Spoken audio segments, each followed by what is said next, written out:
কোটা আন্দোলনে অস্থির বাংলাদেশ। সীমান্ত পথ দিয়ে দেশে ঢুকছে ভারতীয় ছাত্রছাত্রীরা। কোটা আন্দোলনের জেরে গত কিছুদিন যাবৎ অস্থির রয়েছে বাংলাদেশ। অস্থির বাংলাদেশে অবস্থানরত ভারতীয় ছাত্রছাত্রী এবং বিভিন্ন পেশার সাথে যুক্ত নাগরিকদের সাহায্যে ইতিমধ্যে বিশেষ হেল্পলাইন চালু করেছে বাংলাদেশস্থিত ভারতীয় হাই কমিশন। এরই মধ্যে বাংলাদেশ থেকে ফিরে আসছেন ত্রিপুরা সহ বিভিন্ন রাজ্যের ছাত্রছাত্রীরা। একটি তথ্য অনুযায়ী বাংলাদেশে 8,500-এরও বেশি ভারতীয় ছাত্রছাত্রী রয়েছেন।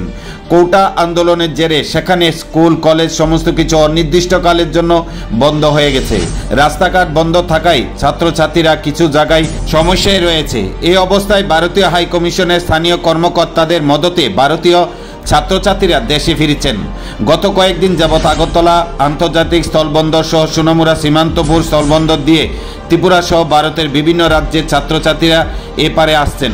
শনিবার বিকেল 4:30 সোনামুড়া সীমান্তপুর স্থলবন্দর দিয়ে 24 জন ছাত্রছাত্রী বাংলাদেশ থেকে ভারতে ঢুকছেন।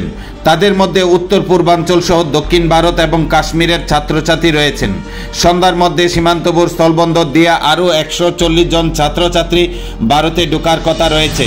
আখাউড়া স্থলবন্দর দিয়েও অনেকে ত্রিপুরায় প্রবেশ করছেন। ছাত্রছাত্রীরা ত্রিপুরায় ঢুকে স্থলবন্দরে কর্মরত 81 নং ব্যাটালিয়ন বিএসএফের জওয়ানদের বিশেষ প্রশংসা করেছেন। বিএসএফ জওয়ানরা ছাত্রছাত্রীদের জন্য বিশেষ সুবিধা চালু করেছেন। তাদেরকে ভারতীয় সীমান্তে প্রবেশের পরই গাড়িতে কাস্টম অফিসে এনে সমস্ত প্রশাসনিক প্রক্রিয়া সম্পন্ন করতে সাহায্য করছেন। এইভাবে তাদেরকে বিশ্রামের এবং হালকা খাবারের ব্যবস্থা করে মানসিকভাবে মনোবল চাঙ্গা করতে সহযোগিতা করছেন। ত্রিপুরা থেকে আগামী দিনে ছাত্রছাত্রীরা নিজেদের রাজ্যে ফিরে যাবেন। সংবাদ মাধ্যমের দ্বারস্থ হয়ে বর্তমানে বাংলাদেশের পরিস্থিতি এবং ছাত্রছাত্রীদের বিভিন্ন অসুবিধার কথা তুলে ধরেন ছাত্রছাত্রীরা।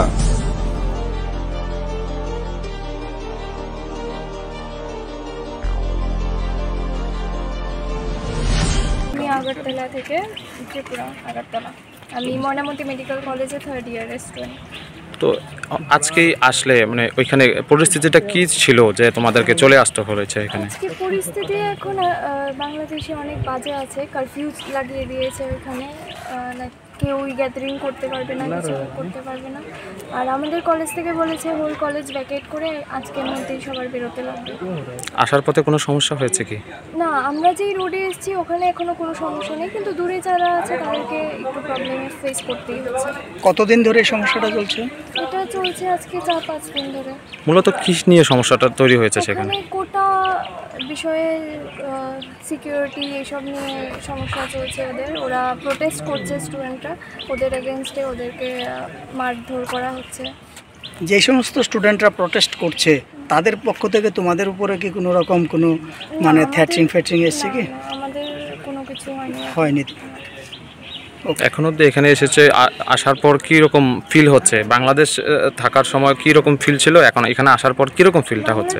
একটু একটা ভয়ের পরিবেশ ছিল, এখানে আসার পর খুব কমফর্ট দেওয়া হয়েছে, সেফ ফিল হচ্ছে। এখানে যে সীমান্তরক্ষী বাহিনীরা রয়েছে তাদের বিষয়ে তুমি কি বলবে? তারা কীরকম পরিষেবা দিচ্ছে তোমাদের? অনেক হেল্পফুল, তারা অ্যাজ মাচ অ্যাজ পসিবল আমাদের অনেক হেল্প করেছে।